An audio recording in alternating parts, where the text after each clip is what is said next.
Assalamualaikum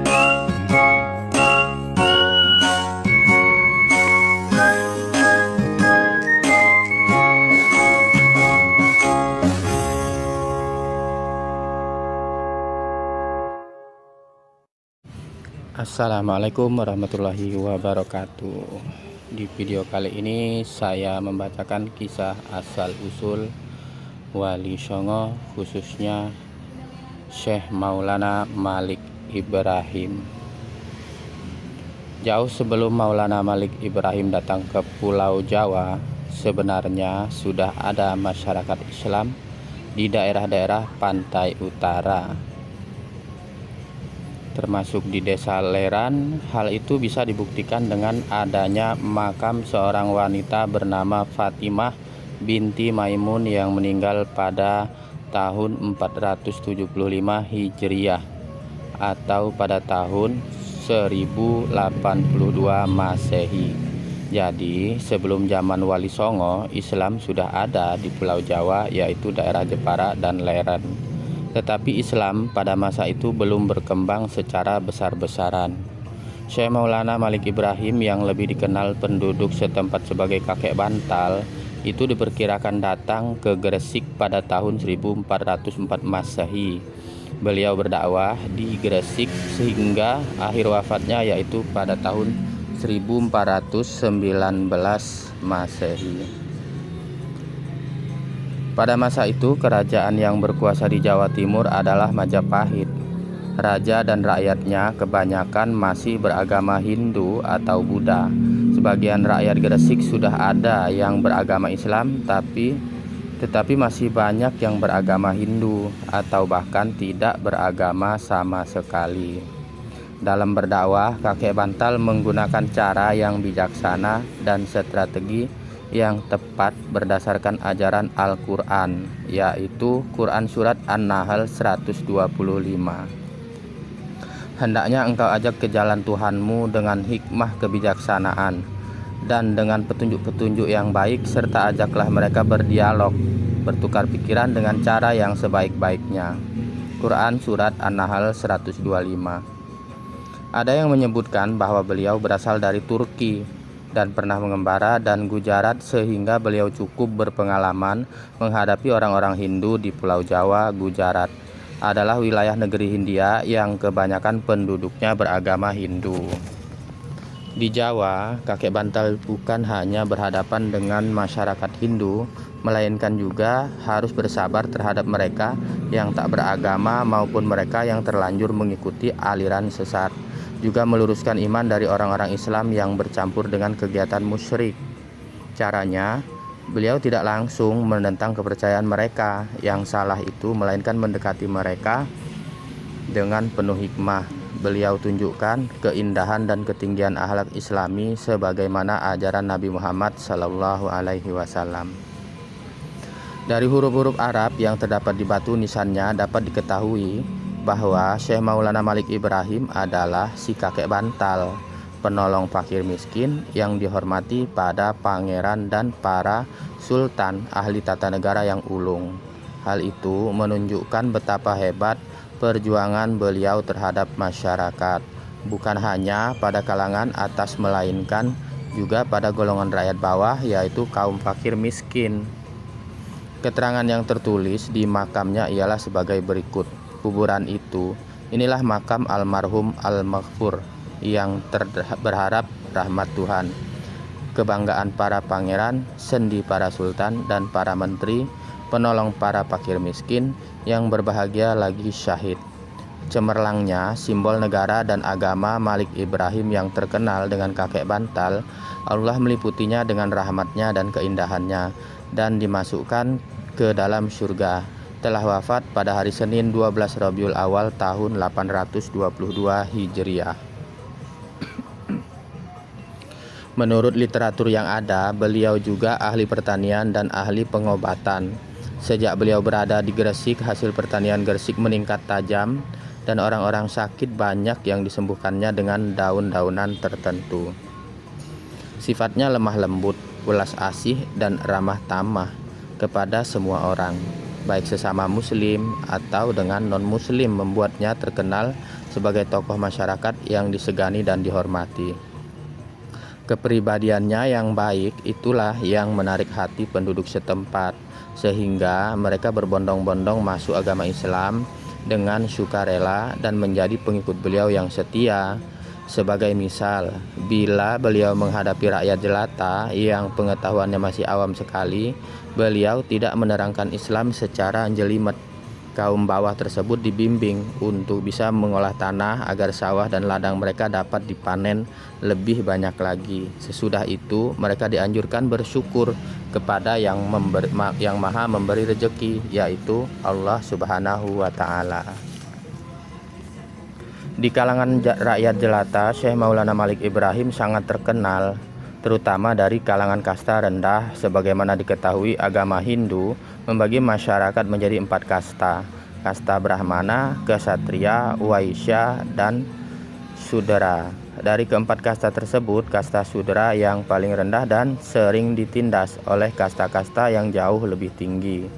Maka ketika Syekh Maulana Malik Ibrahim menerangkan kedudukan seorang di dalam Islam, orang-orang Sudra dan Waisya banyak yang tertarik.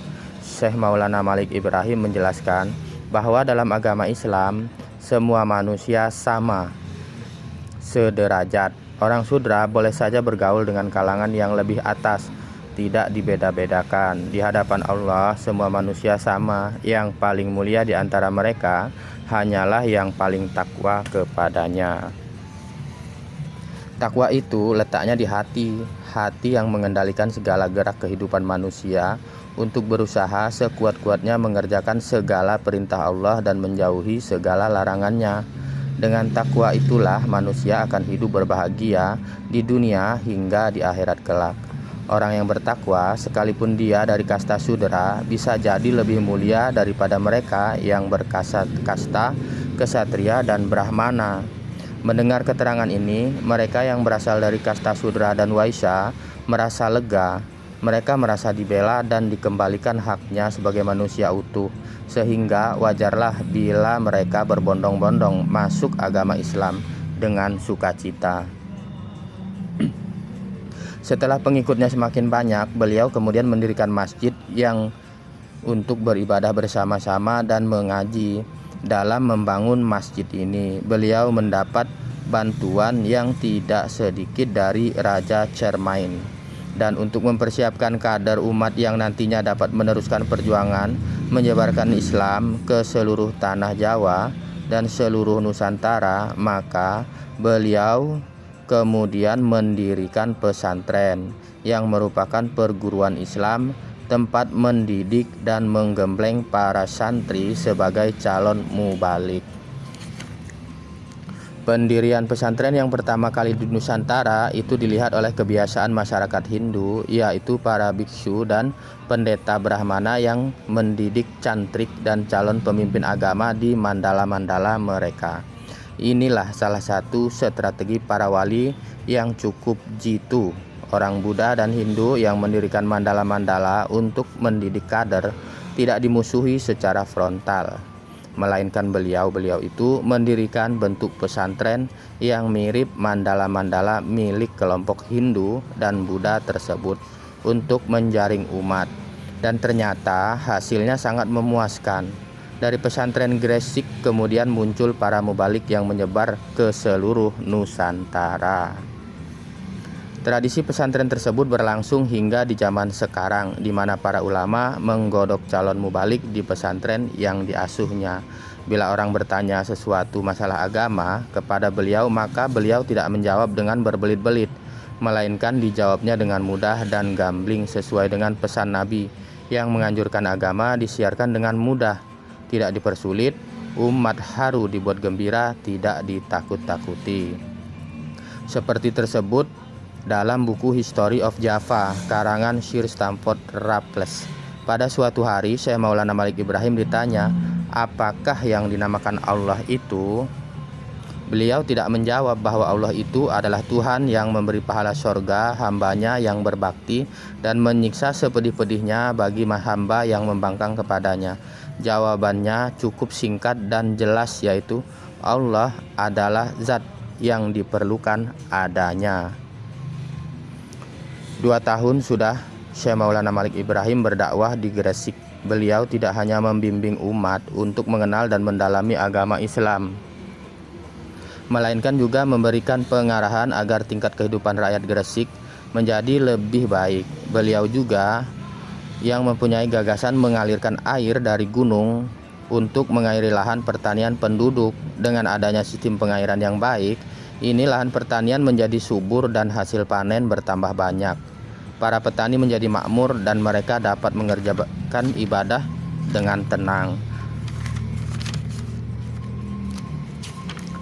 Andai kata Syekh Maulana Malik Ibrahim tidak ikut membenahi dan meningkatkan taraf hidup rakyat Gresik, tentulah mereka sukar diajak beribadah dengan baik dan tenang. Sebagaimana sabda Nabi bahwa kepakiran menjurus pada kepakiran. Bagaimana mungkin bisa beribadah dengan tenang jika sehari-hari disibukkan dengan urusan sesuap nasi?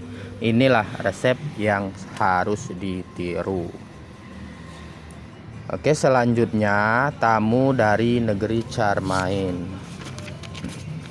Ada ganjalan di hati Syekh Maulana Malik Ibrahim. Dia telah berhasil mengislamkan sebagian besar rakyat Gresik. Gresik adalah bagian dari wilayah Majapahit. Kalau seluruh rakyat sudah memeluk Islam, sementara Raja Brawijaya penguasa Majapahit masih beragama Hindu, apakah di belakang hari tidak timbul ketegangan antara rakyat dengan rajanya? Untuk menghindari hal itu, maka Syekh Maulana Malik Ibrahim mempunyai rencana mengajak Raja Brawijaya untuk masuk agama Islam. Hal itu diutarakan kepada sahabatnya, yaitu Raja Cermain. Ternyata Raja Cermain juga mempunyai maksud serupa. Sudah lama Raja Cermain ingin mengajak Prabu Brawijaya masuk Islam. Pada tahun 1321 Masehi, Raja Cermain datang ke Gresik disertai putrinya yang cantik rupawan. Putri Raja Cermain itu bernama Dewi Sari. Tujuannya dalam misi tersebut adalah untuk memberikan bimbingan kepada para putri istana Majapahit mengenal agama Islam. Bersama Syekh Maulana Malik Ibrahim, rombongan dari negeri Cermain itu menghadap Prabu Brawijaya. Usaha mereka ternyata gagal.